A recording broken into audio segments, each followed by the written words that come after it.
Yang pertama, yang menurut saya bisa buat kendaraan Matic ini irit, yaitu itu RPM tuh. Gimana caranya supaya RPM itu tidak lebih dari 3000 atau 2500? Karena kalau sudah 3000 ke atas, otomatis penggunaan bahan bakarnya lebih boros. Jadi kalau saya pakai mobil ini tuh biasanya saya pertahankan di angka 2000, atau paling kalau RPM 2500 sampai 3000 itu udah bisa lebih dari 100 km per jam di tol ini. Kalau nggak percaya nih, coba aja. Ini kilometer per jamnya 90, kita lagi 100. Coba saya pertahankan di angka RPM-nya 2000, bisa nggak jadi 100 km per jam. Nah, ini salah satu contoh sederhananya kalau memang mau kendaraan Matic kita itu irit. Ini saya pertahankan nih di RPM 2000, tapi kecepatan makin nambah toh.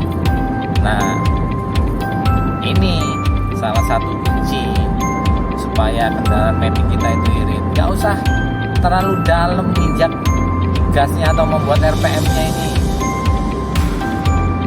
perputarannya tinggi di atas 2000 atau 3000 itu aja cukup. Dengan kecepatan dengan RPM 2000 per menitnya aja dah kecepatan sudah 100 km per jam kita buat. Nah, terus a few moments later. Nah, yang kedua ini cukup kita melihat odometernya nih guys. Nah, coba kita sih. Nah, ini kan ada indikator 0 titik, terus titik yang ketiga 20, titik keempat itu yang pasti 30, 40. Nah, itu kan maksudnya 0 itu 0 km kita gunakan 1 liternya. Kemudian titik yang kedua itu pasti 10. Nah, dalam 1 liter itu kita cuma bisa menempuh jarak 10 km. Yang ketiga 20, itu maksudnya dalam 1 liter itu kita cuma bisa menempuh jarak 20 km. Nah, cukup kita mempertahankan supaya barnya itu di atas 10 atau di atas 20. Kalau bisa sampai 40 ya hebat, malah lebih irit banget itu. Nah, itu aja kuncinya yang bisa membuat kendaraan mobil Matic ini irit. Apalagi Honda Jazz ini emang basicnya Honda itu kan irit. Yang terakhir nih, nggak kalah pentingnya nih, pada saat kita menggunakan kendaraan transmisi tipe otomatis, itu kita kan nggak menggunakan kopling, nggak menggunakan perpindahan transmisinya 1, 2, 3 sampai 5, kan nggak perlu kan.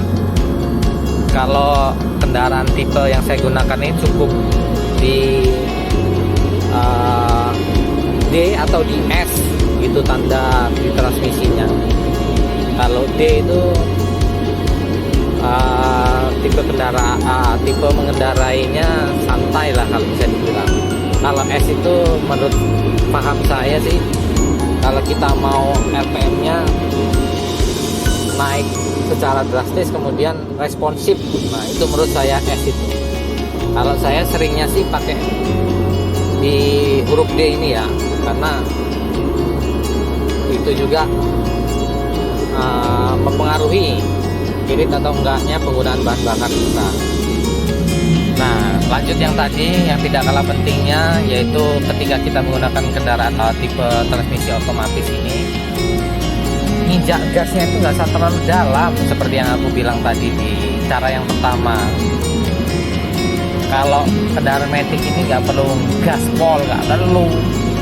kita cukup ngayun aja. Kalau kira-kira RPM sudah naik, kemudian indikator bar di odometernya kira-kira sedikit barnya, ya kurangin lah gasnya, diayun. Kira-kira kalau kurang tambahin. Nah, seperti itu. Jadi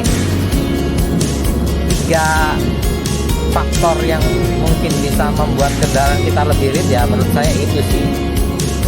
Ini yang sudah saya alami dan sudah saya praktekkan selama kurang lebih 3 tahun. Makanya didapatkan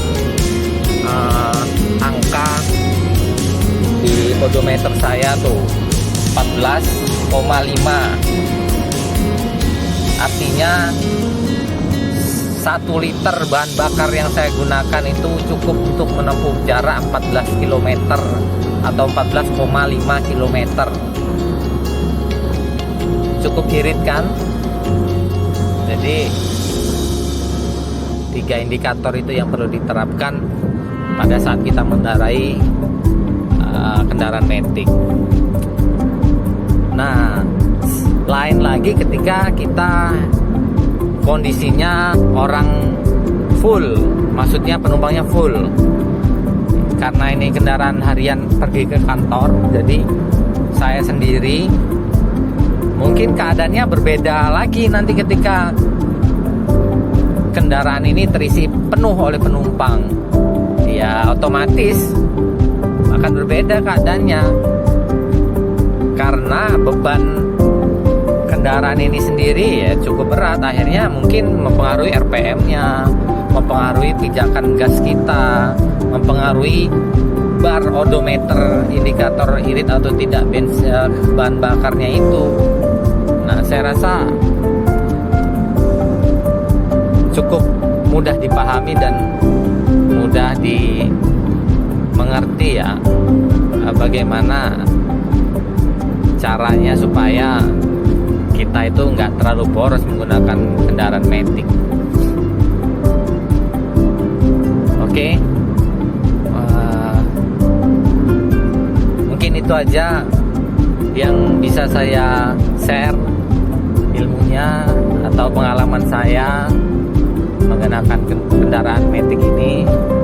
Selebihnya, kalaupun memang ada cara yang salah dari saya atau perkataan yang kurang pas, saya mohon maaf.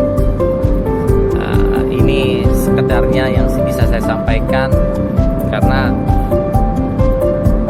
saya menjelaskan hal seperti ini berdasarkan pengalaman yang sudah saya lakukan selama 3 tahun ini menggunakan kendaraan matic ini. Jika ada kritik dan saran, boleh di komen. Sekian dan terima kasih.